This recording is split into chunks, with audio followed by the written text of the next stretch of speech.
Olá, eu sou a Daniela Jesus e este é o canal Estante Ilimitada.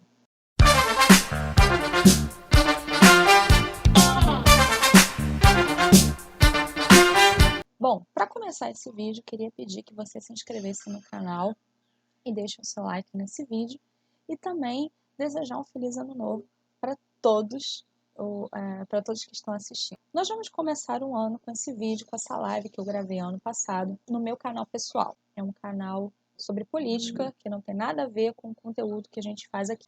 Só que essa live eu fiz sobre vida intelectual e é uma coisa que a gente vai tratar nesse canal aqui, sobre livros, sobre vida intelectual, sobre autores, etc. Sobre leitura, de um modo geral. Mas eu peguei a live de lá, trouxe para cá, para que vocês possam assistir. Eu queria pedir também para vocês se inscreverem no canal 3 Vias Estudos Clássicos, que é um canal muito bom. O Eduardo tem feito um curso de latim muito bacana, muito legal. Então se inscrevam no canal dele, o link vai estar na descrição.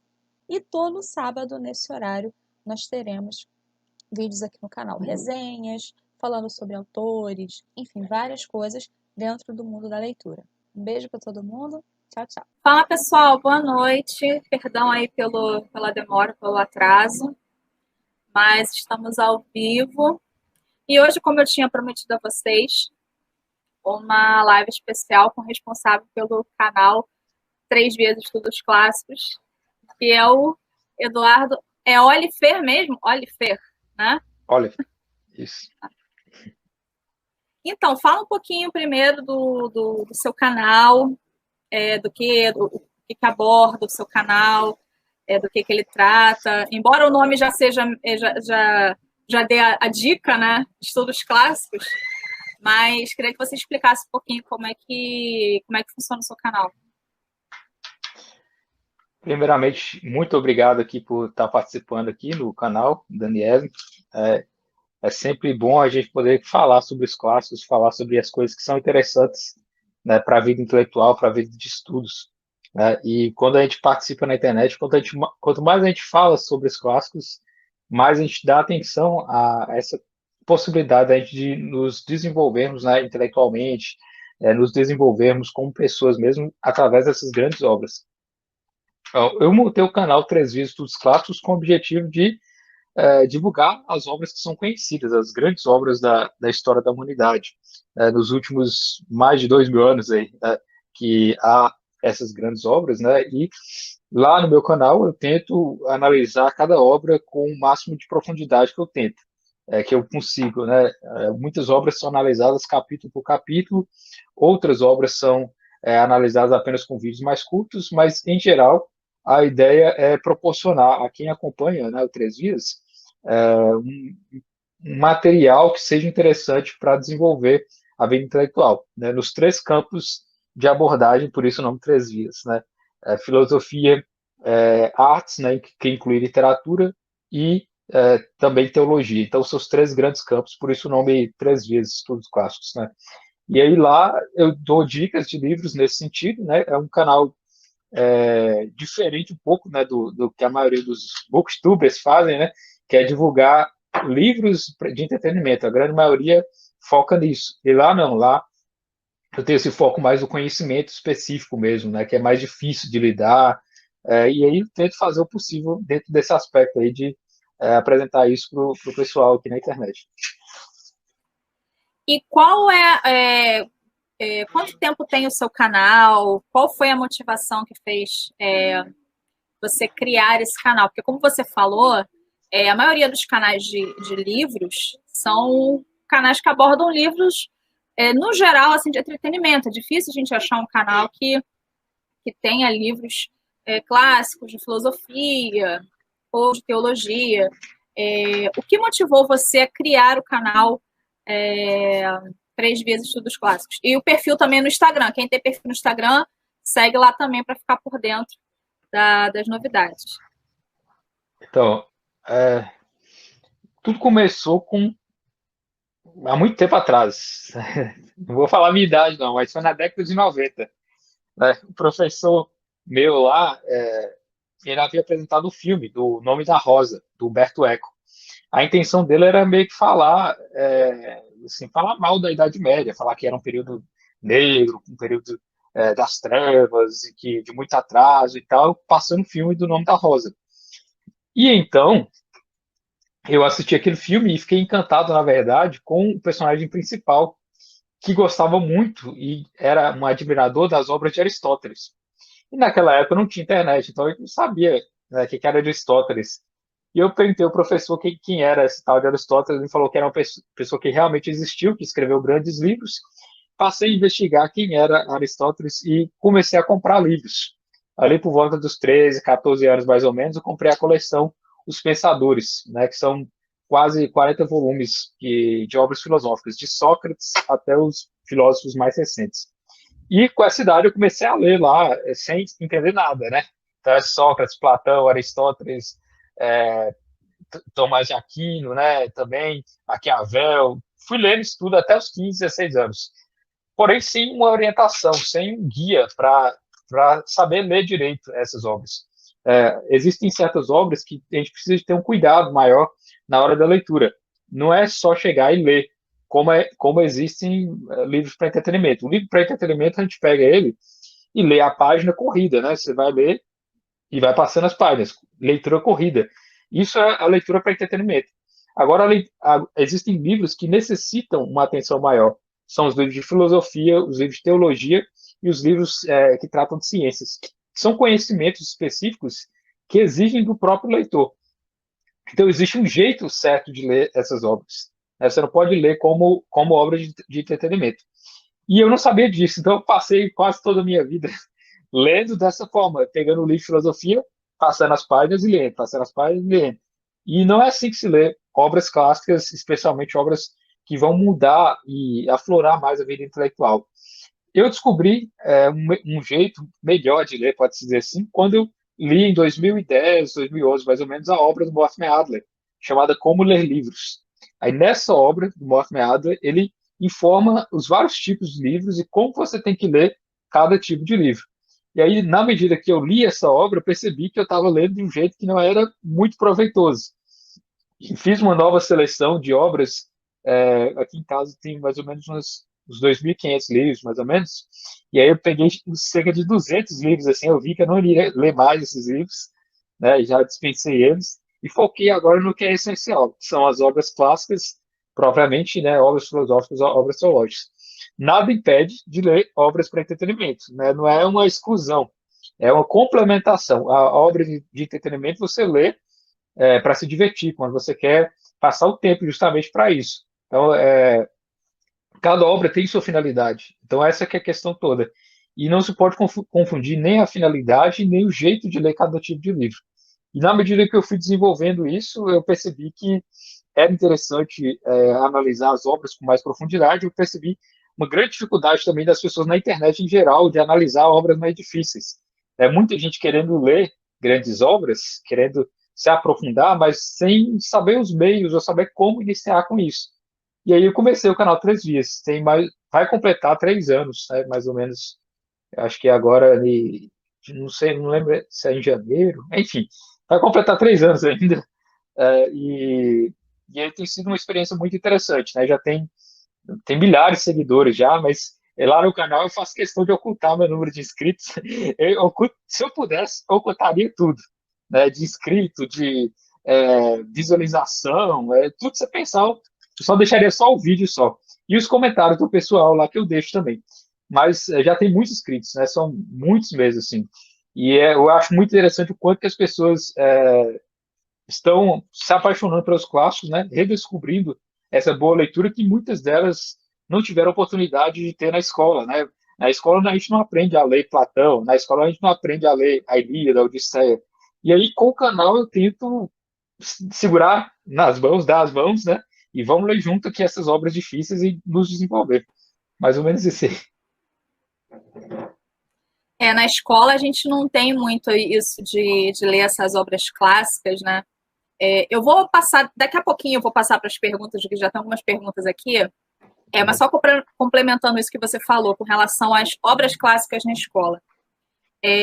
Na minha época, eu não sei como é que está hoje com certeza está pior, mas na minha época, os professores falavam muito de Maquiavel e falavam muito bem de Maquiavel e falavam muito bem de Jean-Jacques Rousseau e falavam bem falavam apenas dessas pessoas, falavam de Karl Marx, mas assim citavam Aristóteles assim muito vagamente, a gente nem sabia direito quem era Aristóteles, nem sabia direito quem era Platão, nem sabia, a gente nem conhecia essas pessoas, né? Infelizmente, o ensino no Brasil é muito pobre. As bibliotecas das escolas, as bibliotecas públicas, tudo é muito pobre nesse sentido. Com relação à literatura clássica, literatura de filosofia e essas coisas é muito pobre. Os adolescentes não sabem o que é isso, né? E quando a gente vai falar isso, eles acham que é uma coisa chata. Não, prefiro ler o Harry Potter, eu não quero ler isso. Isso é muito chato. Eles acham que é muito chato, porque eles entendem na escola que isso é muito chato. Na verdade, é uma coisa muito... É gostoso você ler, é muito bom. Por exemplo, eu tenho aqui a Vida Intelectual do Certilândia, que post-it que não acaba mais, né? não tem mais lugar para tanto post-it, que é uma leitura muito boa, né? Mas, infelizmente, o ensino, a educação, vamos dizer assim, no Brasil ainda é muito pobre nesse sentido. A gente vai demorar muito para avançar nesse sentido. Ainda bem que tem canais, assim, como Três Vias, tem o Contos Acadêmicos, tem outros canais que fazem essa abordagem com os livros clássicos, com filosofia, e procuram mostrar que isso aqui é um bom material que pode ser apreciado, que deve ser lido, que deve ser apreciado, não abandonando o entretenimento, né, mas dando prioridade a esse tipo de material, que eu particularmente, acho mais importante, acho mais relevante até para a nossa vida, até para o dia a dia e tudo, por incrível que pareça, eu acho mais relevante. Exatamente. E essa questão também, né, de nos melhorarmos como pessoa, se a gente ficar sempre no mesmo tipo de leitura, naturalmente nós não vamos nos desenvolver, né? E eu faço sempre a analogia da mesa farta de comida. Então, eu imagino uma mesa com muita comida boa mesmo, mas também tem comida ruim na mesa, tem comida excelente e tem também doce, né, sobremesa. Os livros são a mesma coisa, nesse mesmo sentido. Tem os livros que são essenciais, que vão te preencher como pessoa, vão te fortificar, te dar saúde. São os livros filosóficos, teológicos, científicos. São esses livros que vão te dar sustentabilidade. Tem os livros de entretenimento, a sobremesa. Você vai poder comer a sobremesa, o sorvete que está ali, doce, né? Também é alimento, da mesma forma que ali o frango, feijão e arroz, que são os clássicos, né? E o sorvete, os livros de entretenimento. Mas tem também comida ruim, que vai te fazer passar mal, né? Talvez tenha um ovo ali estragado no meio ali, que você pode... E é interessante que na alimentação, se você come uma coisa estragada, praticamente toda a sua saúde vai para água abaixo. Mesmo você tendo comido muita coisa boa, né, naturalmente seu corpo reage a coisas ruins. Na leitura é a mesma coisa, né? Você tem que preservar obras que vão te sustentar, né? Assim como o alimento você come o feijão e arroz todo dia, nos clássicos também tem que ser assim. Agora, se a pessoa fica sempre na leitura de entretenimento, ou seja, fica sempre com sorvete o dia inteiro, há risco para ela também, porque ela vai ou pegar uma diabetes ou ter algum problema se ela só tomar sorvete o dia inteiro. Da mesma forma, se você só lê obras de entretenimento o dia inteiro e nunca passar a ler obras que vão te dar sustentabilidade, sua mente vai ficar voada, né? Você não vai se concentrar, não vai se melhorar como pessoa. Então, existe mais ou menos essa analogia que eu tento fazer para mostrar que há diferenças de livros, há diferenças de abordagem. Nada impede que você se alimente de algo que te dê sustentabilidade, que te dê essência, e ao mesmo tempo também o sorvete ali no final da alimentação, na sua sobremesa. Mas você não pode exagerar no doce. Então, livro é a mesma coisa, né? Tem que saber lidar, saber escolher bem as obras para que você possa ter uma boa alimentação intelectual, uma alimentação da alma, que é muito mais interessante, muito mais fundamental para a vida, aliás, para o resto da vida toda. Se você se alimentar mal intelectualmente, sua vida, infelizmente, vai estar num caminho que não é interessante. Então, mais ou menos essa analogia que eu costumo fazer aí das escolhas de livros. Né? Sim, vamos para as perguntas, já tem várias perguntas aqui. Queria dar boa noite para o Rian. Isentão Cast, meu amigo Isentão Cast.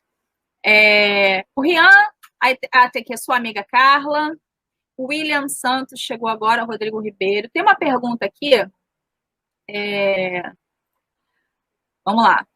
Tolkienista foi o primeiro canal criado por você? Eu tenho o canal Tolkienista, que já faz um tempinho que eu não mexo lá. Mas o canal Tolkien Brasil, ele ainda existe, ainda estava largado lá. Acho que eu deixei ele lá com uns 20 mil inscritos e abandonei ele, mais ou menos. Oh, meu Deus. Tá lá parado. Já deve ter vários anos já que tá lá. Mas só procurar Tolkien Brasil.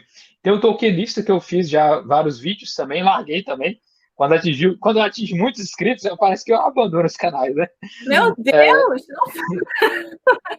E agora tem o Três Vias, mas o Três Vias eu tendo a publicar com mais constância, porque o material é muito vasto.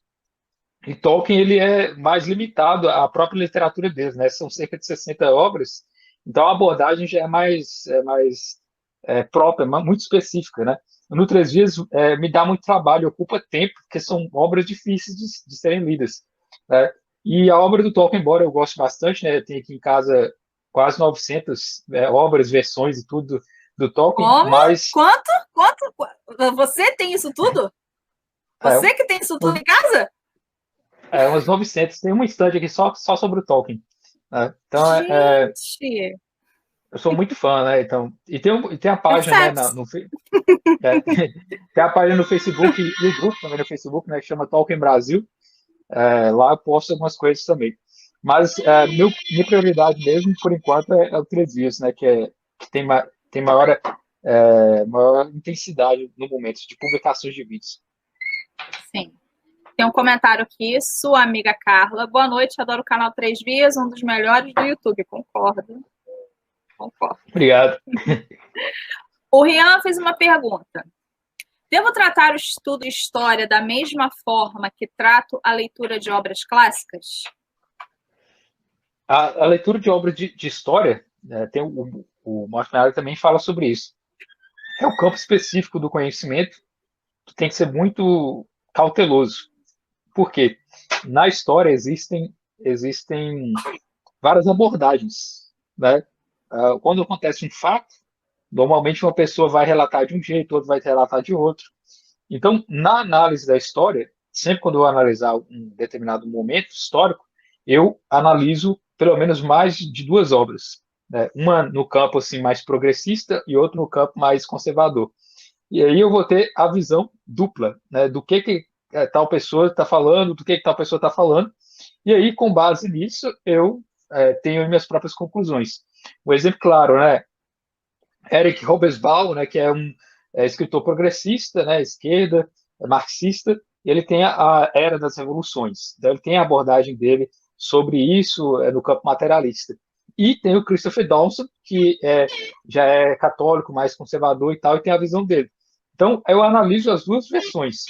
E aí, sim, depois eu faço minha síntese do que realmente eu acho que é verdadeiro, do que eu acho que é interessante de verificar na história. Analisar a história é algo complexo porque existem várias correntes de pensamento sobre como abordar a própria história. Então tem que saber qual a linha de pensamento que aquele historiador está apresentando, né? Não é só os fatos. Então é uma leitura também dificultosa, mas que é bem interessante porque a vida intelectual é isso, é saber lidar com as várias formas de pensar e depois sintetizar e apresentar aquilo que quer considerar como sendo verdadeiro. O Rian deixou outra pergunta. Essa é bem interessante.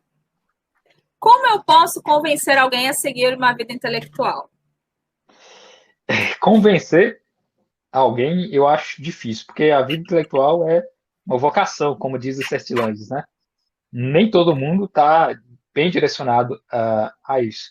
E é certo isso, porque imagina se todo mundo fosse intelectual, né? Se todo mundo decidisse só ler livros e ficar publicando livros de filosofia, pensando, etc. O mundo não iria continuar da mesma forma. Eu acho que cada um tem sua vocação, cada um tem seu caminho, né? Você não pode querer tratar a vida intelectual como se fosse uma religião e querer saindo convertendo as pessoas como se fosse errado não ser um intelectual. Na verdade, é uma vocação, como você disse, né? Se existem pessoas que estão direcionadas a ter esse estudo, direcionado à vida intelectual, à filosofia, à teologia e a essas obras, né? Existem pessoas direcionadas a isso, e essas são as pessoas vocacionadas. E como faz para saber se a pessoa é vocacionada para a vida intelectual? Se ela está gostando, né? Se ela gosta daquilo, se ela se dedica, né? Como diz na própria Bíblia, né? Acho que no livro de Mateus, se não me engano, não sei se é no capítulo 8, enfim, é no Evangelho de Mateus.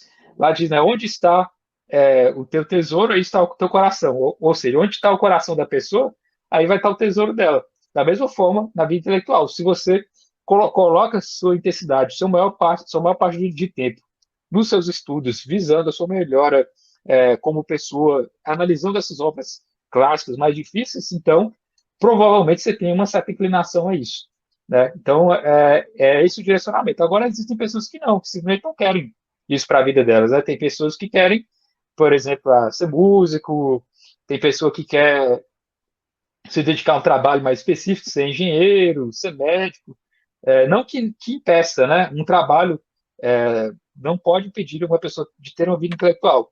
Na verdade, pode ser até um complemento de tudo.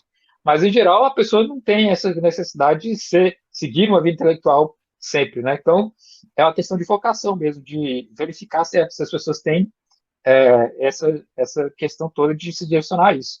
E eu vejo muitas pessoas que leem o livro A Vida Intelectual, né? E já chegam e leem, eu quero ser intelectual e tal.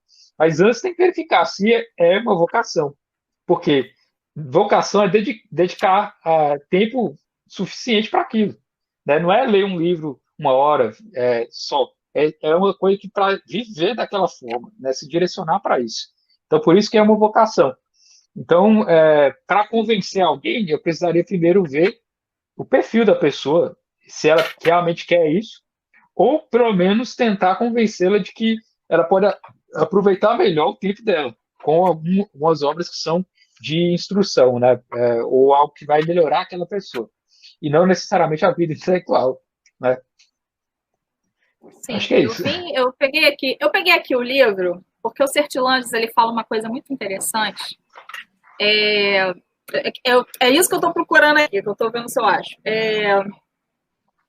Que ele fala o seguinte, trocando em miúdos. Existem pessoas que pensam que ser intelectual é a melhor coisa do mundo e não querem fazer outra coisa da vida. Então, assim, às vezes, por exemplo, às vezes a pessoa tem filho, precisa trabalhar, precisa fazer outras coisas, precisa cuidar da sua casa. Então, existem pessoas que encaram a vida intelectual assim, eu quero ser um intelectual e eu não vou fazer mais nada na minha vida a não ser ler, eu não vou fazer mais nada. Às vezes a vocação da pessoa, como você falou, é outra. E ela vai poder contribuir de outra forma, de outra maneira, sem ser necessariamente sendo um filósofo, né? Vamos dizer assim. Talvez ela possa contribuir de outra forma. E o Sertilanges fala isso no livro aqui, assim, eu achar agora nesse momento, eu não sei se eu vou achar. Mas ele fala, ele chega a falar isso aqui no livro, que... Eu achei no capítulo primeiro, o intelectual não é um isolado. Essa parte aqui. Ele fala sobre isso, que as pessoas têm essa coisa de, eu serei um intelectual, então nada mais presta, a pessoa não acha graça em mais nada, a pessoa não quer sair mais, não quer passear, isso. Não quer intelectual ter família, não é isolado. Não quer ter... E assim, eu já ouvi relatos, né, de pessoas que falam assim, eu não quero namorar não, porque eu quero me dedicar à vida intelectual. Tipo assim, e não, detalhe, é só aluno do Olavo que fala isso, eu não sei porquê, eu não sei qual é a doença que tem lá no COF, que os meninos do Olavo ficam, não, eu não quero namorar, não quero casar, não quero nada, porque eu quero ser um intelectual. Por favor, dê uns puxão de orelha nessa gente, que as meninas ficam desesperadas, tadinha. As meninas ficam de cabelo em pé. E o maior problema, o próprio C.S. Lewis, que era, né, um fase dominicano, né, ele falava, não, o intelectual não é isolado, né? Justamente ele falava que o intelectual ele tem que ter uma vida também social, ele tem que conhecer pessoas, ele tem que se relacionar. A pessoa que fica isolada em casa, fica só estudando e tal, normalmente ela perde um pouco da questão da realidade, né? Para compreender a realidade, a gente tem que viver a realidade propriamente, né? Então, sem compreender a... Você está me escutando? Alô?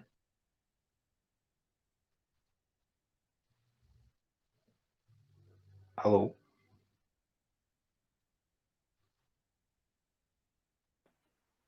Tô ouvindo, pode falar. Tá escutando? Tô Achei ouvindo. que tá travado aqui. Não, Beleza. eu fui plugar o carregador do notebook. Pode falar. Tô ouvindo. Beleza. Então, as pessoas têm esse costume de achar que o intelectual, na verdade, isso é um preceito que parece ser comum, né? Achar que quem estuda e quem tem vida intelectual tem que ser um isolado, tem que ser uma pessoa totalmente dedicada a isso e não ter uma vida normal, pode-se dizer assim. Quando, na verdade, não. O intelectual, ele usa a vida comum em prol da própria vida intelectual. Então, não é necessariamente se isolar, ficar só lendo livros, né? O livro, ele é um fragmento, uma descrição abstrata de tentativa de descrever a realidade. Ou seja, o filósofo está ali, ele observa a realidade e tenta descrever o que ele entende da realidade. Então, se a pessoa não tem vivência, não tem experiência de vida, naturalmente ela não vai compreender como deveria compreender algo que é abstrato colocado naquelas obras. Então, um exemplo claro, né? Você tem filhos, né? A pessoa que vai ler uma obra que ensina o filho ou que fala sobre crianças, ela própria vai ter experiência de vida, ela vai poder confrontar aquelas ideias que estão naquele livro e raciocinar se aquilo é interessante ser aplicado ou não. Agora, quem não tem filhos, não tem as mesmas experiências, não sabe na prática o que está sendo descrito ali. Então, se a pessoa não sabe na prática, ela vai ter um menor aproveitamento da própria obra que tá descrevendo aquela realidade. Isso para qualquer assunto, né? A pessoa vai ler uma obra sobre, por exemplo, relacionamento, né? Um filósofo fala sobre as características do amor, sobre o relacionamento humano. Se a pessoa nunca passou por experiências próprias de vida, de relacionamento, ela não vai conseguir entender o que se passa naquela obra com a devida profundidade. Então, o intelectual precisa viver, né? E, ao mesmo tempo, também paralelo, fazer seus estudos próprios, desenvolver seu trabalho também.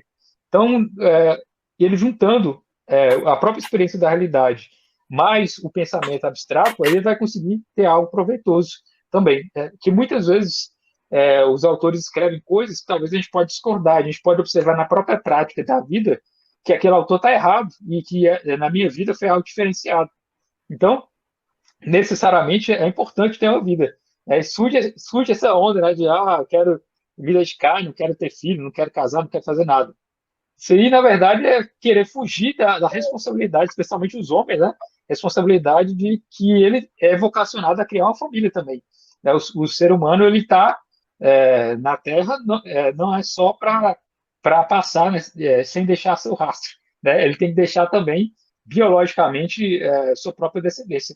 E ainda facilita mais ainda a vida intelectual quando se tem uma família. Por quê? Quando você tem uma família, tudo que você faz é direcionado para a próxima geração. Por exemplo, aqui, minha biblioteca, eu sempre observo as coisas direcionadas para os meus filhos. Como assim? Por exemplo, eu não anoto nada nos meus livros. Eu faço Eu resumos. cometo esse pecado, Os meus livros, eles estão riscados, é tudo de lápis, tá? Não risco nada de caneta, pelo amor de Deus. Menos mal. Aliás, eu até vi um vídeo da Ana Carolina Campanolo, ela estava explicando como estudar e tudo. Então, é um vídeo bem extenso, mas ela fala assim, nunca use caneta nem marcador de texto. Isso estraga os livros, isso é triste, não usem isso, não façam isso. Se você for riscar, é de lápis. Ela, pelo menos isso aí, ela orientou. Meu livro tudo riscado de lápis.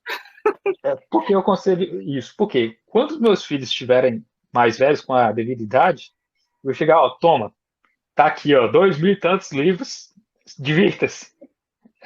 Não estão arriscados, você vai poder ler com a devida qualidade que o livro já está ali à disposição, e não vai precisar de ficar recomprando esses livros, porque já tem a biblioteca pronta aqui. E aí eu falo, tá aqui o filósofo Aristóteles, toma aqui as obras. Então eu penso muito também, quando tem as coisas que eu faço direcionadas a isso. Quando meus filhos forem ter acesso aos meus livros, quando meus filhos forem assistir meus vídeos na internet, o que eles vão pensar também, né? Como que eles vão reagir. Então, ter essa dimensão do futuro, né? Não só para os filhos, mas também para as próximas gerações. Porque a gente tem costume de limitar o nosso tempo e a nossa geração, ou pelo menos a uma geração a mais. Só que a gente tem que pensar que tem mais gerações, né? Os filhos dos nossos filhos, os filhos dos nossos filhos, nossos filhos, e assim sucessivamente, né? Se a nossa linhagem perpetuar. Então veja que a gente tem que ter essa noção do tempo, ainda mais agora na internet, que é a era da perpetuação da informação. Então eu faço um vídeo pensando daqui 100 anos. Todo vídeo que eu faço no canal, eu sempre penso, como que daqui 100 anos, quem vai estar assistindo esse vídeo vai poder tirar algum proveito disso, do que eu estou falando, né? E de alguma forma entender o que eu estou falando. Então, é algo interessante, né? E além das próprias experiências mesmo que a gente tem humanamente. Então, o intelectual não é isolado, aliás, ele não pode ser isolado sob pena de ficar uma pessoa totalmente fora da realidade. E o intelectual não é alguém fora da realidade, é alguém que consegue entender a realidade, né? Sim. Ó, tem uma pergunta aqui para fechar esse assunto. Tem uma pergunta aqui do Daniel Regis. Ó. 2 horas para os estudos, 2 horas para o namoro. Tá balanceado? Tá ótimo, né? 2 horas para o estudo, 2 horas para o namoro eu acho ainda insuficiente ainda, né? Acho que pode ser até mais. Mas tá ótimo, 2 horas de estudo já é o suficiente aí. Como diz o Sertilândia, no próprio livro ele diz, se você trabalha, se você tem uma vida atribulada, pelo menos 2 horas, aquele momento assim, momento zero, onde você se fecha ali com seus livros, você faz suas anotações, né? E o restante você se dedica a que você tem para fazer, né? Trabalhar, né? Relacionamentos, família, etc. Sim. Tem uma pergunta aqui do Rodrigo Ribeiro. Boa noite. Gostaria de saber a opinião de vocês sobre a importância de se aprender um idioma estrangeiro para continuar com a vida intelectual. Saber idiomas é bem importante, se você quer se aprofundar muito. Infelizmente, aqui no Brasil tem poucas traduções, como deveria existir, né? Se a gente for olhar, por exemplo, as traduções em inglês, muita coisa está traduzida em inglês. Né? Então, acho que pelo menos em inglês já é uma coisa básica. Assim. Na pior das hipóteses, se você não souber inglês, pelo menos espanhol. Né? Que eu acho que aí já dá uma amplitude maior. Porque tem muitas obras não traduzidas para o português, e as obras que são traduzidas, algumas até têm problemas com tradução. Então, é uma coisa complicada. Então, saber línguas é algo realmente importante. Inclusive, lá no Três Vias, nós vamos começar agora uma série sobre o aprendizado da língua latina. Então, vai ter aulas lá de latim, onde eu vou pegar do básico, do zero mesmo, assim, sem saber nada até o mais aprofundado, né? Utilizando o método do Hans Orbeck. Então, desde o básico mesmo, até para quem foi mal na escola em gramática, para quem não conseguiu seguir o que os professores estavam passando, eu vou tentar ser o mais didático possível lá, né? Apresentar os conceitos básicos, né? O que é um verbo, o que é um pronome, né? E utilizando tudo isso e facilitando para aprender o latim. Por que a língua latina? Por que o latim? Porque muita coisa não foi traduzida para o português e tem muita coisa não traduzida nem mesmo para outras línguas atuais. Por exemplo, as obras de Alberto Magno, Alberto Magno. Foi um grande cientista da época medieval, um grande pensador, e tem pouquíssimas obras traduzidas, e foi o mestre de São Tomás de Aquino. Então veja que as obras dele são grandiosas, né, para a ciência, para o conhecimento, um dos precursores do método científico, e não existe tradução das obras, então tudo é latim. Né? Isso é um exemplo só, porque existem várias obras mesmo que não foram traduzidas e que estão lá nessa língua. Ou para ler as obras originadas, né, por exemplo, da ciência, as obras de Isaac Newton, as obras de Descartes, todas escritas em latim. Então, é um caminho para ter aí o aprendizado dessas obras, né? E aí o latim eu considero como a língua dos intelectuais, né? Os grandes pensadores sabiam falar essa língua, né? Ou escrever. Muito bem. Tem uma pergunta aqui do Rian, eu acho que um exemplo da prática na filosofia seria o estoicismo, certo? O estoicismo é uma corrente filosófica, né? E algumas pessoas colocam o estoicismo como uma corrente de pensamento, como se fosse uma vivência, uma filosofia de vida. Mas é uma corrente filosófica, parece estar voltando à moda agora, né? Com a coisa da internet toda, eu vejo que tem muitas pessoas que estão adotando o estoicismo, né? Na verdade, o estoicismo é o que o pessoal fala, né? É o cristianismo para quem não tem fé, né? Que os princípios são muito parecidos com o cristianismo, mas que existem algumas coisas diferenças próprias, né? Especialmente aí aderindo às obras do Marco Aurélio, né? Que fala muito sobre isso. Eu queria falar contigo com relação a traduções, porque você tocou num ponto muito importante com relação a traduções. Recentemente, a gente teve esse problema com uma determinada livraria que fez uma determinada tradução, uma tradução errática, né? Agora esse termo está na moda, né? Fez uma tradução errática de um clássico, né? E aí eu queria que você explicasse aqui a importância das traduções e quais dicas você pode dar para as pessoas não comprarem gato por lebre, né? Com relação a traduções. Quando eu vi lá naquela livraria lá, vendendo aquele livro lá, eu achei muito estranho, porque assim, eu sou evangélica, então assim, eu estranhei uma livraria protestante evangélica vender um livro católico de São Tomás, né? De São Tomás de Aquino. E primeiro tiraram o som, né? Não era som, era só gotinho de pó. E do jeito que tava, aquela bagunça toda lá que já foi comentada, já foi falado, né? Enfim. Então eu queria que você falasse um pouquinho sobre a importância da tradução e como, qual atenção a gente deve ter para a gente não comprar uma coisa achando que aquela tradução é boa, quando na verdade ou está faltando alguma coisa, ou a tradução não é das melhores. Isso é uma coisa realmente muito interessante. Por quê? Quando a gente vai comprar um livro, normalmente a gente não tem acesso a como é a tradução, a gente só vê a capa, né? E aí fica difícil a gente saber se aquilo foi bem feito, foi bem trabalhado, né? Ou muitas vezes a gente vê alguém da internet mostrando o livro, a gente vê a capa, vê o acabamento, e fica impressionado até com a beleza do acabamento, mas tem essa questão do conteúdo. Então, a tradução é realmente algo essencial. É muito importante hoje em dia saber se a tradução está bem feita ou não. E as pessoas costumam falar, Eduardo, o que você acha da tradução da Ilíada de Homero, da tradução da obra aqui de Homero, a tradução de Virgílio? Então eu falei, para saber se a tradução ficou boa, primeiro eu preciso saber o grego antigo lá de Homero, porque eu preciso comparar. Se eu não souber a língua original, eu não vou ter como dizer que aquela tradução ficou ruim ou não, né? Então, primeiro é saber um pouco daquele idioma. Como existem vários idiomas e é difícil até saber todos, então a gente tem que se espelhar em quem já teve acesso àquele conteúdo e entende a língua. Então, a pesquisa na internet, nesse sentido, ajuda bastante, né? Então, especialmente aí nas obras mais antigas, né? Agora, quando se trata de obras com tradução em inglês, fica mais fácil, pelo menos para mim, né? Francês também fica mais fácil do entendimento.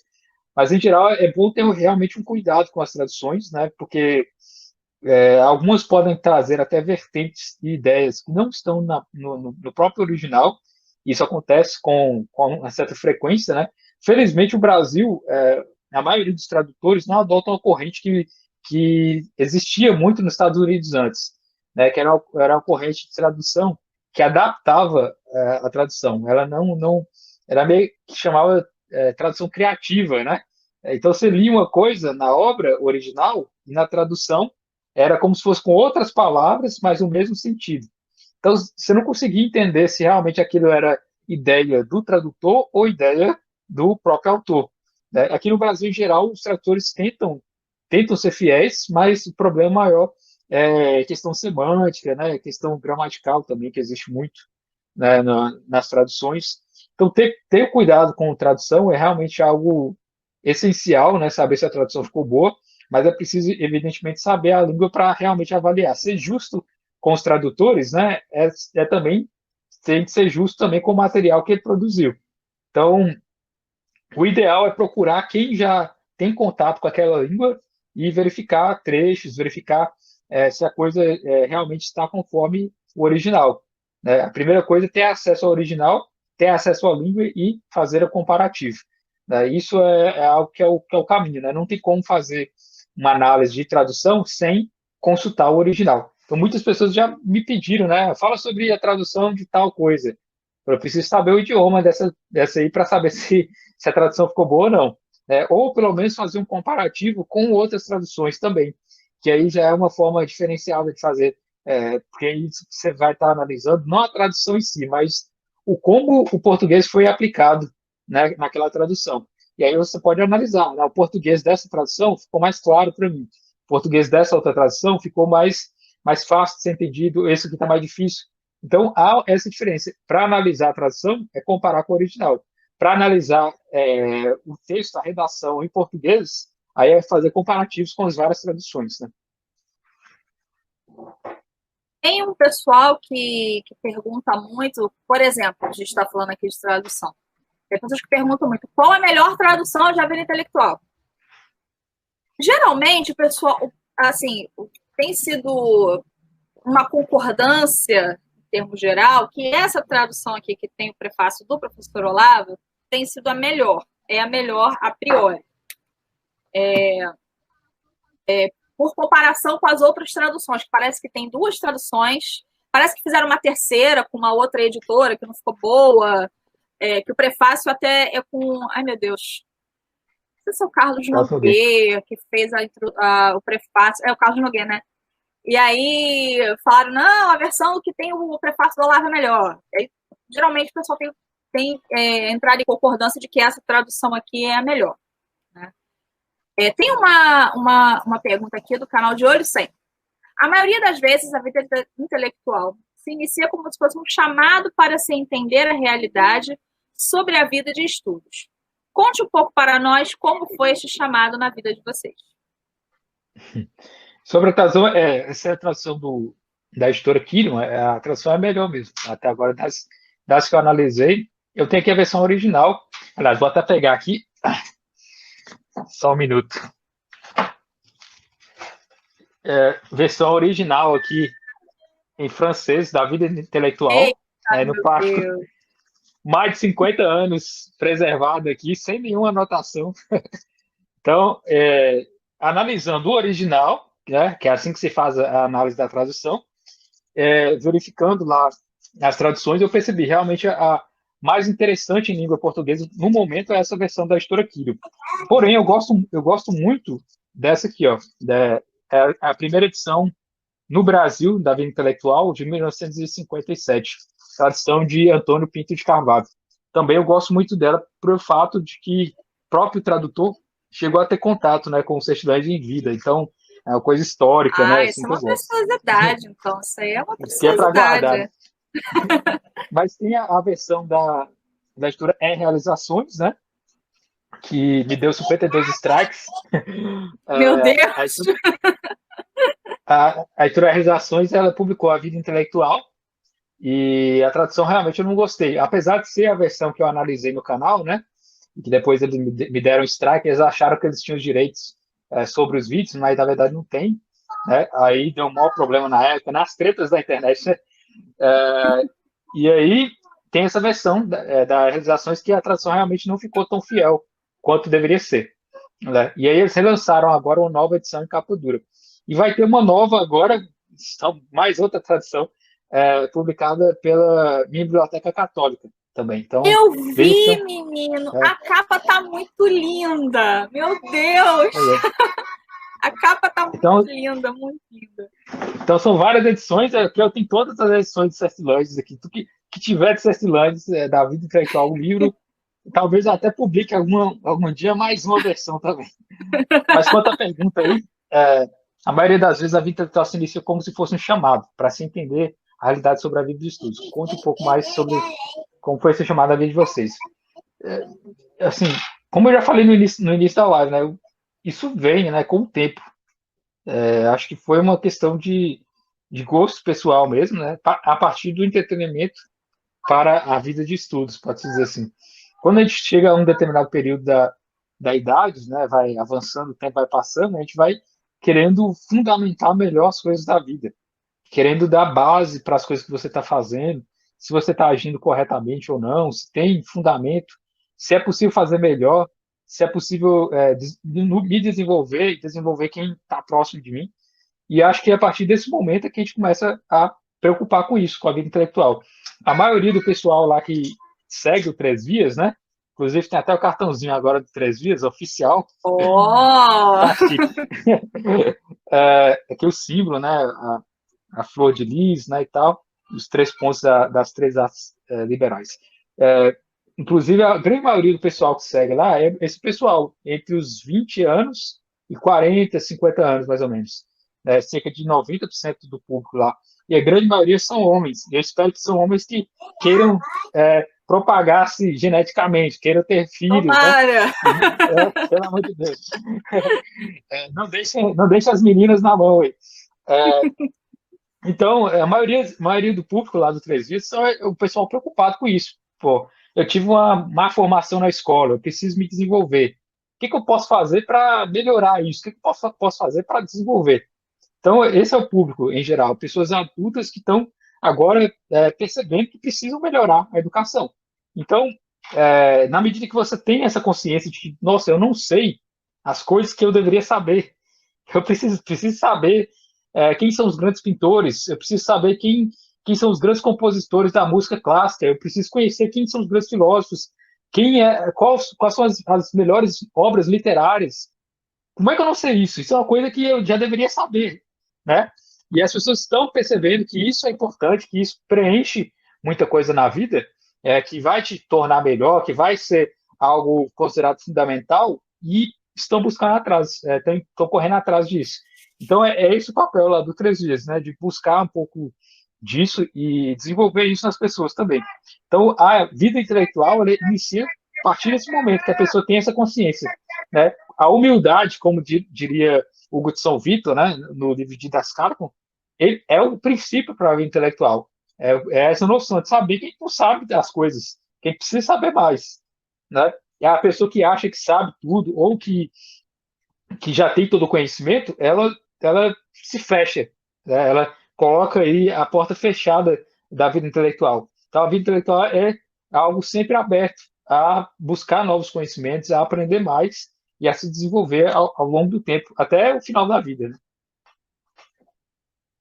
Sim. Rian deixou um comentário. Me lembro de uma passagem em Eclesiastes quando nos falar sobre o tempo. Há tempo para tudo. Pois é, tem gente que acha que não. O tempo todo é para ler, para estudar, não se trabalha, não se faz mais nada na vida. Né? Agora, eu queria te perguntar uma coisa. Com relação a... Eu sei que não é o assunto aqui da nossa live, o assunto é vida intelectual, livros, estudo, etc. Agora, eu queria te perguntar qual a sua opinião com relação a política na vida intelectual ou vida intelectual na política. Porque, respondendo a pergunta aqui ele até colocou aqui, o Francisco, né, respondendo a pergunta dele, eu caí na vida intelectual por causa da política. Porque quando eu comecei o meu canal, eu comecei falando de política. E aí eu vi algumas pessoas citando alguns livros, algumas coisas, eu ficava, não, peraí, eu tenho que ler isso aqui. Eu tenho que ler isso aqui. Eu tenho que me aprofundar nesse assunto aqui. Foi assim que eu comecei. Então, assim, uma coisa na minha vida acabou me puxando para outra. Para o bem, graças a Deus. Né? Então, acabou que eu estava fazendo, né? Fazendo as minhas lives, os meus vídeos, né? na época não fazia live, os meus vídeos e comentando sobre coisas. E aí as pessoas falavam, não, tem esse livro aqui, tem esse livro aqui. Aí eu tenho um monte de PDF, meu drive não aguenta mais, não tem nem mais espaço de tanto PDF. Depois eu conheci o Contos Acadêmicos, aí comecei a seguir aquela lista, né? Aquela lista que eles têm de ordenamento, de leitura e tudo mais. Aí eu queria que você explicasse qual a sua opinião em relação a isso, porque muita gente como eu também fez esse caminho. Veio da militância política e veio para a vida intelectual, né? Eu queria que você dissesse aí qual a sua opinião em relação a isso. Então, estudar os clássicos não é uma coisa que sempre foi comum aqui no Brasil, né? Estudar essa coisa, preciso ler filosofia, preciso ler livros clássicos. Isso era uma coisa deixada muito exclusivamente a poucas pessoas no Brasil. Se for olhar aí da independência até a República, era só a elite mesmo, quem tinha condições de estudar, que era bem pouca a quantidade de pessoas aqui no Brasil que tinha essa possibilidade de estudar. Né? Depois, com o avanço do tempo, desenvolvimento das escolas públicas, né? O público em geral começou a ter acesso, começou a baixar o nível de analfabetismo, que era muito alto, né?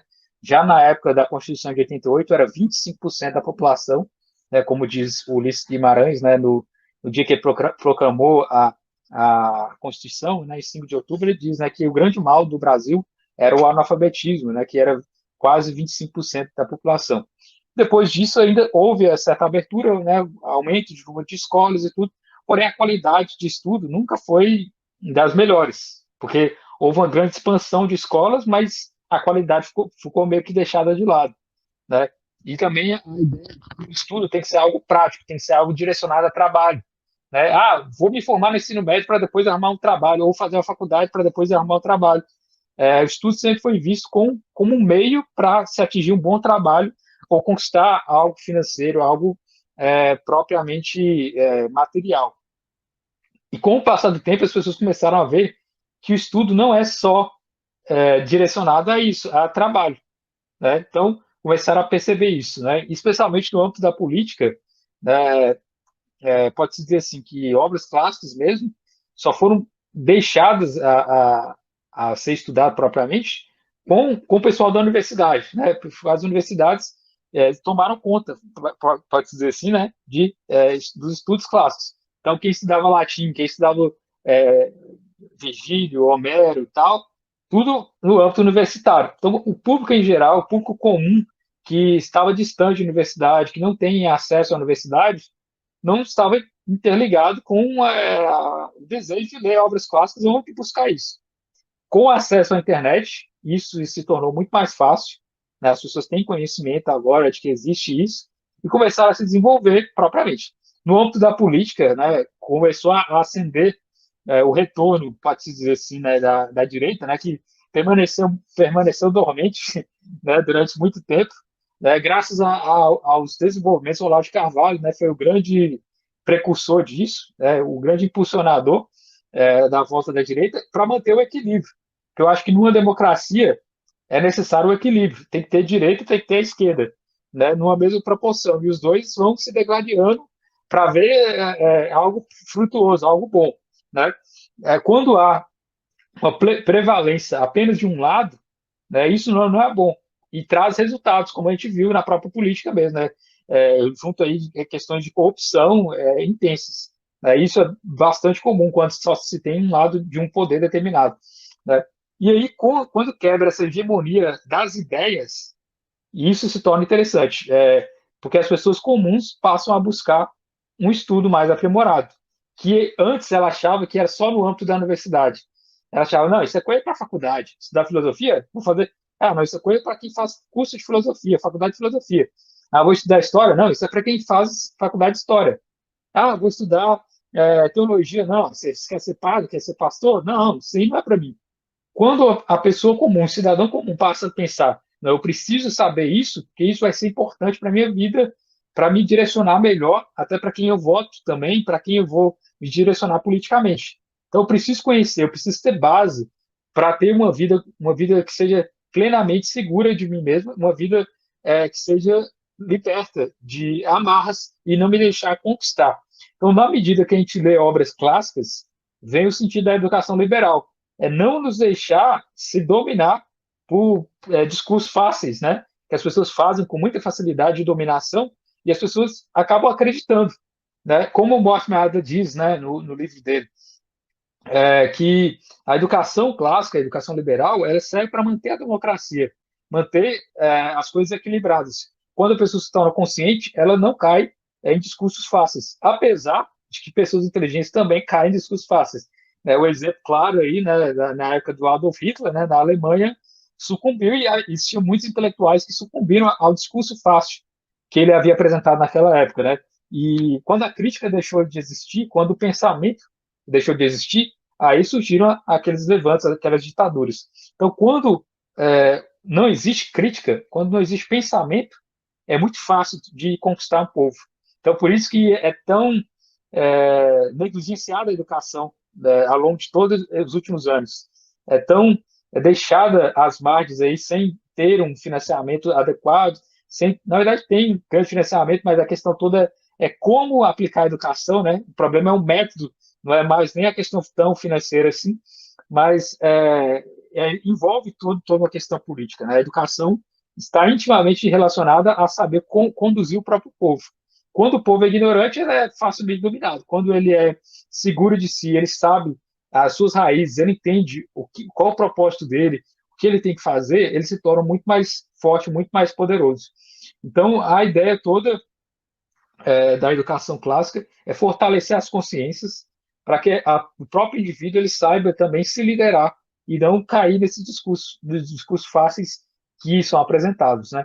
E no momento em que essa nova forma de pensar, pode-se dizer assim, né, ou o retorno dela surge na internet, especialmente os grupos de direita vão surgindo, etc., muitos criam essa ideia de que é necessário ler as obras clássicas. Então, aí a gente vê várias editoras surgindo, né, que são de alunos do Olavo de Carvalho, editora Creedon, Eclésia, os clubes, né, Clube de Literatura Clássica, Clube de Biblioteca Católica, Clube agora do Centro do Bolso, Clube da Alta Cultura, editora Vídeo Editorial, várias editoras, mais de 20 editoras surgindo com a finalidade de publicar essas obras que vão melhorar a vida intelectual, publicar obras clássicas. Então, ler as obras clássicas, além de ser fundamental para a democracia, para a consciência individual e para a melhora do indivíduo e da sociedade. Então, é altamente politizada, né? Pode-se dizer, a coisa toda. E não só isso, eu não diria que é uma coisa. Já vi muitas pessoas comentarem lá no 3Gs, né?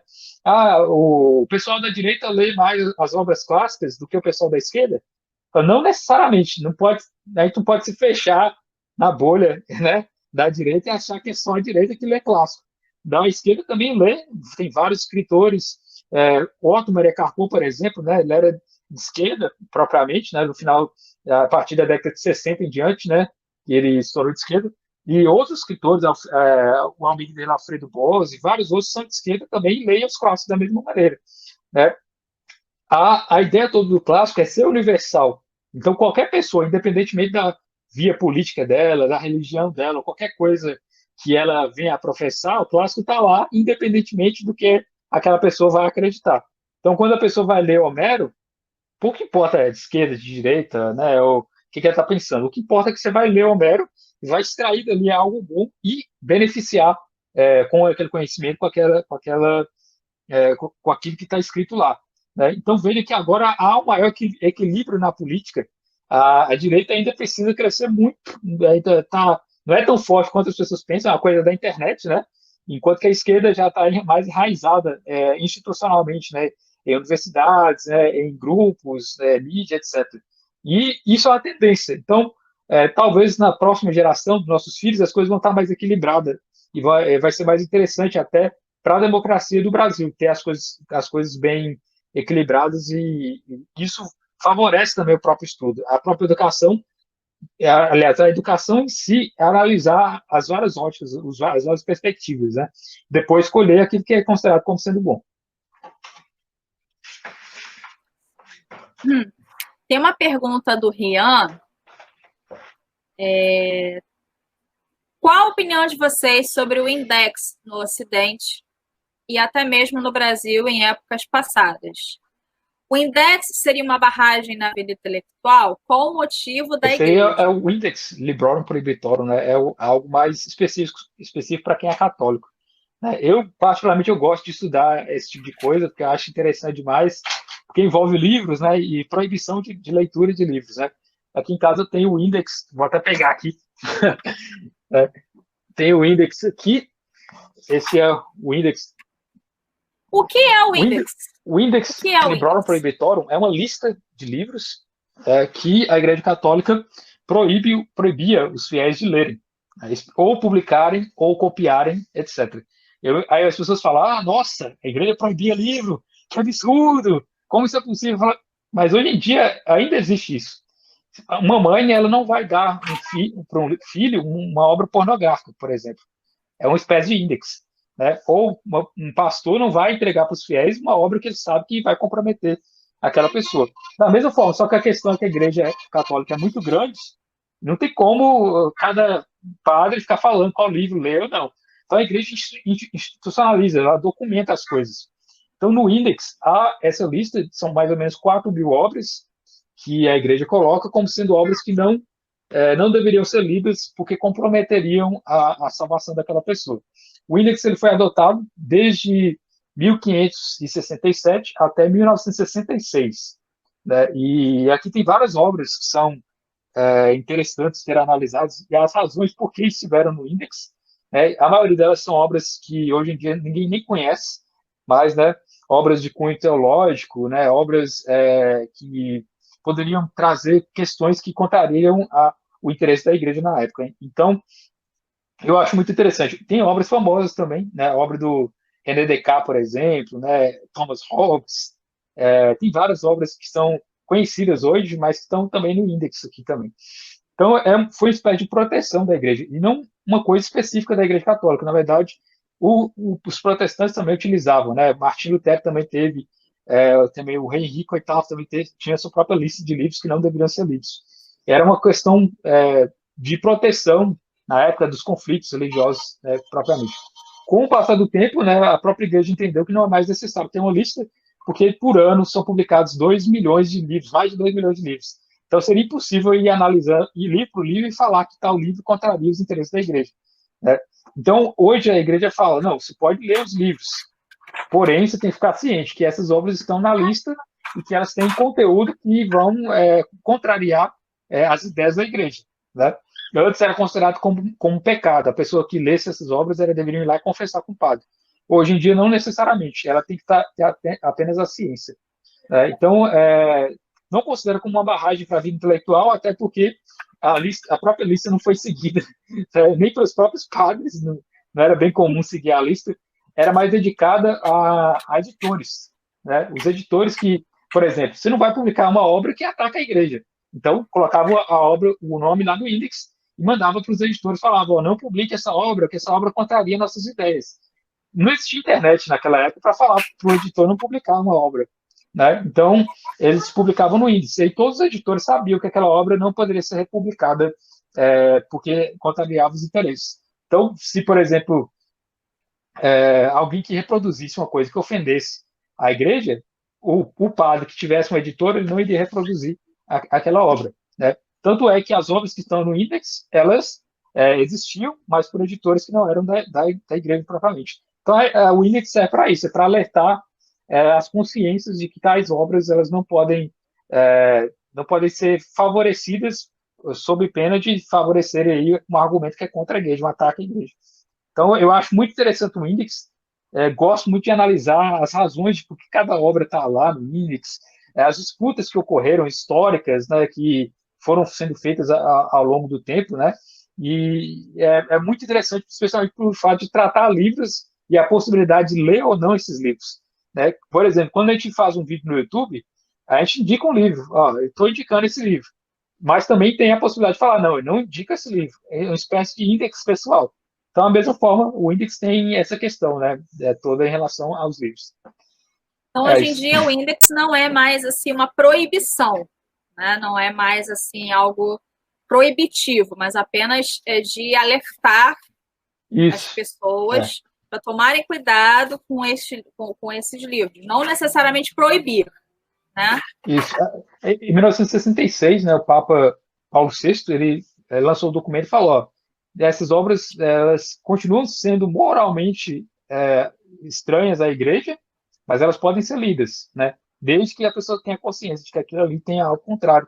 Por exemplo, a igreja proibiu, né, o Karl Marx, por exemplo, em 1938, né, no documento do Papa Pio XI, né, ele declarou que o marxismo, o comunismo, ele não pode ser aceito pela igreja.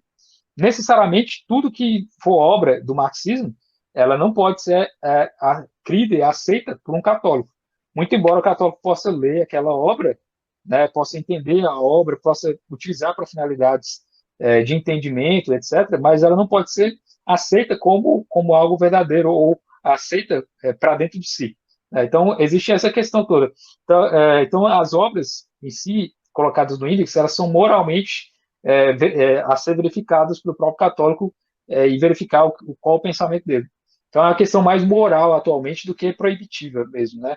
Existia uma série de questões históricas, né, sobre as obras, não é necessariamente uma lista eterna, porque ao longo desse tempo, foram quase 500 anos de lista, né, da Unix, os próprios papas retiravam os livros do Index, né, colocavam o livro no Index, depois retiravam, porque existia um momento, né, a própria obra do Dante Alighieri, por exemplo, o livro A Monarquia, foi incluído no Index em 1567, porque um imperador estava pegando aquela obra, estava interpretando aquela obra para atacar o Papa na época, então colocou no Index. Aí, em 1887 até 1890, o Papa Leão XIII retirou do Index, porque falou não tem mais necessidade de estar na lista, porque ela não é mais utilizada no âmbito do ataque à igreja.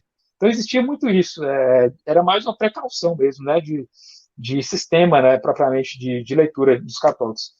Não necessariamente atrapalhava o intelectual, porque os católicos em geral não seguiam a lista, né? Uma coisa é ter uma norma, outra coisa é seguir aquilo. Muitas pessoas nem sabiam que tinha a lista de livros do Index. Não tinha, né, antigamente não tinha internet, né? A gente tem que sempre lembrar disso. Então nem todo mundo tinha acesso, né? Publicava-se a lista, era enviada a alguns editores, era 1.000 editores no máximo, e aí eles tinham acesso a saber que aquelas obras não deveriam ser reproduzidas. Basicamente isso. Bom, acabaram as perguntas, acabaram as dúvidas, a gente já está com 1h05 de live.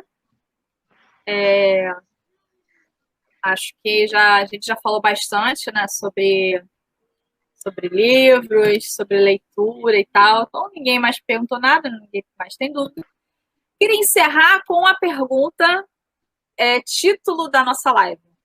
O que é uma vida intelectual? A vida intelectual, bom, a vida intelectual é essa constância de estudos, né, devotados a nos melhorar como pessoas, a nos desenvolver e também a tentar melhorar o próximo. A vida intelectual, como o Setland diz, né, é uma vocação, é seguir um caminho que tem que ser percorrido até o final da vida. E esse caminho ele é bem direcionado, é a busca da verdade, né? E a verdade, segundo Setland, né, e que a gente já sabe, é o próprio Jesus Cristo. Então, Jesus Cristo é o espelho, é a nossa imitação para uma vida intelectual, né? E na medida que nós seguimos Cristo, né, na sua plenitude, nós vamos encontrar as melhores benesses, vamos encontrar as melhores coisas, sabendo aquilo que é verdade. E na vida intelectual nós percorremos esse caminho, buscando conhecimento em todos os meios possíveis que estão à nossa disposição, né? E depois, com o tempo, com todo esse conhecimento, com toda essa dedicação que nós tivemos, produzir também a nossa própria obra intelectual. O objetivo maior do intelectual é também retribuir aquilo que ele teve, o presente deixado do passado, o que todos os grandes escritores nos deixaram como presente, o que as gerações deixaram para nós ao longo de todo o tempo, né? E depois fazer também a nossa própria contribuição para as próximas gerações.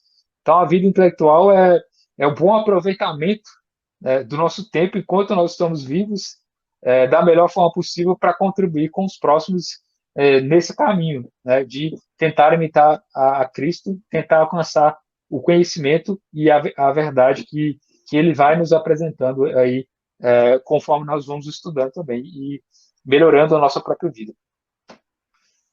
Sim. Muito bem. Queria dar boa noite para o meu diretor, Atroz. É meu diretor porque eu tenho um programa de rádio na Atroz FM, domingo à noite. Então, ele é meu diretor do programa lá. Boa noite. Boa noite para o meu diretor. O Rian deixou mais uma pergunta aqui. Vamos lá. Como separar o joio do trigo? E sobre a ignorância, é algo natural do ser humano? Separar o jogo do trigo, no caso, que é perceber o que é bom ou não, né, de determinadas obras. Eu acredito que seja isso. Lá na Bíblia diz, né, na carta de São Paulo, né, que é examinar tudo, reter aquilo que é bom, que é um princípio muito aplicado na leitura dos livros. Tudo que a gente for ler, a gente tem que saber extrair alguma coisa dali que seja boa.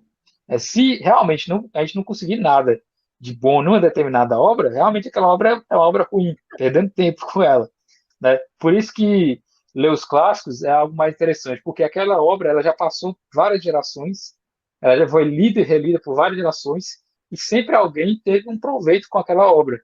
Então, por isso que é mais fácil a gente saber que aquela obra vai trazer alguma coisa de bom, porque várias gerações pegaram coisas boas daquela obra. Então, isso facilita muito a vida nesse sentido. Né? Evidentemente que existem obras novas, recentes, escritas, que também têm suas contribuições, mas eu diria assim, que a grande maioria das obras recentes não acrescentam, né? Ou são repetição de coisas que já foram escritas, ou são apenas comentários de coisas que já foram escritas.